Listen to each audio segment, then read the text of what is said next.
Hello everyone, welcome to back my channel. I hope everyone is having a wonderful day. Before starting the video, please go ahead and hit the subscribe button and give this video a thumbs up. The bold and the beautiful spoilers say that we smell a little jealousy around here. Of course, we are talking about Ridge Forrester, Thorsten K., as it seems like he's finally realizing that he's missing out on something big with Brooke Logan, Catherine Kelly Lang. A new spoiler still for episodes that are currently being filmed in Italy shows Ridge looking pretty shocked when he sees Brooke with none other than Nick Marone, Jack Wagner. Did it really take for this to happen in order for Ridge to see the light? That seems to be the case. He spent the last several months telling Brooke that she's not the woman for him anymore, and that his heart belongs to Taylor. But now that it looks like Brooke is in fact moving on with Nick, Ridge is about to have a change of heart. As our fans can imagine, the internet certainly did have a lot to say about the matter. Some have even commented with, "I hope he doesn't like it one bit, and more than that I truly hope Brooke moves on. It's time she had some dignity." But I think we all know the writers won't do that. They think we want Ridge and Brooke together. I used to be their biggest fan, but I literally can't stand him anymore. And I am so over Brooke begging him to come back to her. Another critic of the show wrote, "I so hope that Brooke is actually moving on with Nick. I don't think I can take Brooke and Ridge ever again. It's done, over, finished, and expired. I used to love Brooke, but the begging and crawling Brooke has done recently to try to get Ridge back has almost ruined the character for me. Enough." And then there was this comment as well. "Ridge always wakes up whenever another man shows up for Brooke. Dude went all the way to Dubai to stop Brooke from marrying Dollar Bill. He does this every time Brooke finds happiness with another man, and then he drops whomever he is with to try and get Brooke back. He promises to Brooke that he can never honor." Los Angeles is heating up in more ways than one, and it's not just the California sun that's turning up the temperature. In a twist that longtime fans have waited years to see again, Nick Marone sails back into Brooke Logan's life, and his arrival couldn't come at a more complicated time. As Ridge finds himself blindsided by old emotions, Brooke is once again the center of a love triangle so intense, even Stephanie Forrester would have raised a martini glass. What starts as a casual return quickly becomes a full-blown emotional firestorm. And the bold and the beautiful is about to get messier than a fashion showdown between hope for the future and the reanimated Spectre fashions. Ridge may have thought he had Brooke on lockdown, but Nick's charm, gravelly voice, and undeniable chemistry with Brooke could make Ridge realize he's not the only game in town. A yacht, a smirk, and an entrance to remember. The drama begins when Nick Marone arrives at Il Giardino, rugged and confident, trading barbs with Deacon before making his way over to Brooke. It's a classic soap opera entrance: dark sunglasses, a signature grin, and the casual arrogance of a man who knows exactly the kind of effect he has on women. Especially one woman in particular. Brooke, caught completely off guard, is visibly stunned when she sees him. "Nick?" she says, blinking in disbelief. What are you doing here?" Nick gives her a crooked smile and replies, "Just dropped anchor in LA, thought I'd see if the city and its most beautiful resident missed me." Swoon. The moment is charged, thick with tension and unspoken history. Though it's been years since they were together, their connection still simmers beneath the surface. Brooke, trying to play it cool, invites Nick to catch up over dinner. What's meant to be a friendly reunion quickly morphs into something more. Ridge overhears just enough to get heated. Ridge, as fate would have it, walks into Il Giardino at just the wrong, or right, moment. He sees Brooke and Nick seated close, laughing, their heads angled together in that way that says everything without saying a word.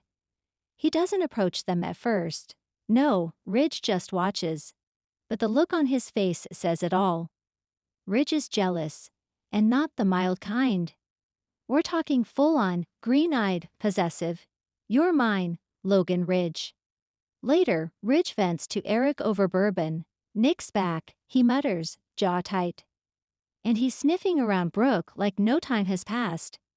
Eric, ever the voice of reason, warns him not to jump to conclusions. Brooke's not a possession, Ridge. If Nick's back, it's up to Brooke what she wants. But Ridge isn't hearing it. I know what Nick wants. He always wanted what I had. He's not taking Brooke from me again. Oh, Ridge.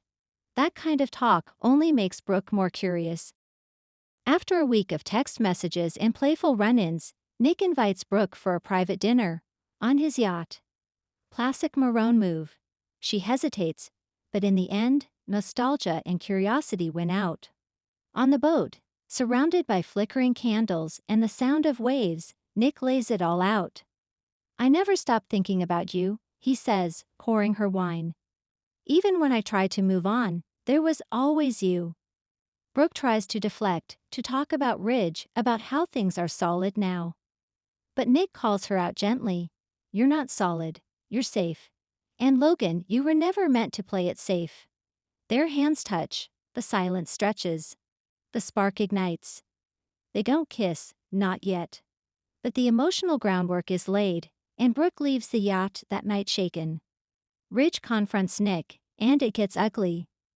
It doesn't take long before Ridge gets wind of the yacht dinner, thanks to a conveniently placed paparazzi photo. Thanks, Sheila's gossip contact.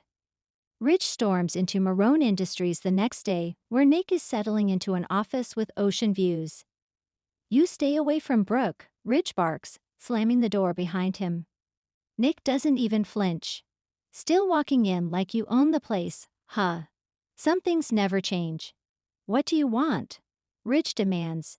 You've been gone for years, and now you show up, making moves on my wife, and Nick chuckles. She's not your wife, Ridge. You two aren't even engaged. Or have you forgotten how many times you've broken her heart? That lands. Hard. The two men trade verbal blows, Ridge furious, Nick calm but cutting, until Eric intervenes, having gotten wind of the escalating testosterone. Now, Eric says, standing between them. This isn't 2007. We're not doing this again. Brooke isn't a prize to be fought over. Let her decide. Oh, but Ridge is already plotting. Hope and RJ start asking questions. Meanwhile, Hope and RJ pick up on the subtle tension between their mother and her two suitors. Hope, fresh off her own heartbreak over Thomas, isn't blind to the wistful looks Brooke's been giving her phone. Is there someone else, Mom? Hope finally asks. You've been different lately. Brooke tries to downplay it, saying she's just reconnecting with an old friend. But RJ overhears a voicemail from Nick that's anything but friendly. You're not just friends, RJ says bluntly. And if Ridge finds out, he'll lose it. Too late, RJ. Ridge already knows. And so does Taylor. Taylor confronts Brooke. Frenemy tension reignites. In a moment longtime fans will adore, Taylor and Brooke meet for coffee at the Forrester Mansion. Taylor doesn't mince words. Nick Marone, really? Brooke, what are you doing? Brooke sighs. I don't know, Taylor. He makes me feel seen, heard. Like I'm not just someone's Logan. Taylor, surprisingly, gets it. I know Ridge. He doesn't like competition. But if Nick's presence makes Ridge realize your worth, maybe that's not such a bad thing. Their truce holds, but it's clear Taylor isn't fully supportive. Not because of jealousy, but because she knows how deep Ridge's possessiveness runs. Brooke's decision looms.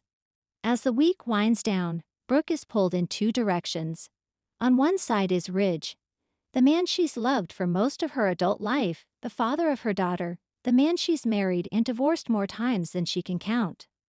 On the other side is Nick, the man who once offered her a fresh start, who fathered a child with her, even if tragedy took that child, and who never treated her like a backup plan. When Nick shows up at her house unannounced with a bouquet of gardenias, her favorite, he tells her the truth. I didn't come back to cause problems. I came back because I never stopped loving you. And I want a chance. Just one, to show you I'm not the man who walked away. I'm the man who came back. Tears well in Brooke's eyes. She's caught, truly torn for the first time in years. Ridge sees red and takes a risk. Realizing he may be losing Brooke, Rich takes a bold step. He shows up at her house with a small velvet box. He tells her that he doesn't want to waste any more time. "I should have asked you this a long time ago, Logan," he says, dropping to one knee. "Marry me? For the last time. Let's put everything behind us and just be together." Two proposals. Two men. One heart. Coming up next week. A choice, a betrayal, and a twist no one saw coming. As Rich proposes, Nick stands outside the Logan estate. He's come to fight one last time. But what he hears through the window might change everything. And just when Brooke thinks her heart can't take any more, a shocking visitor from her past returns, with news that could blow up all three of their futures. Will Brooke choose passion or history? Stability or spontaneity?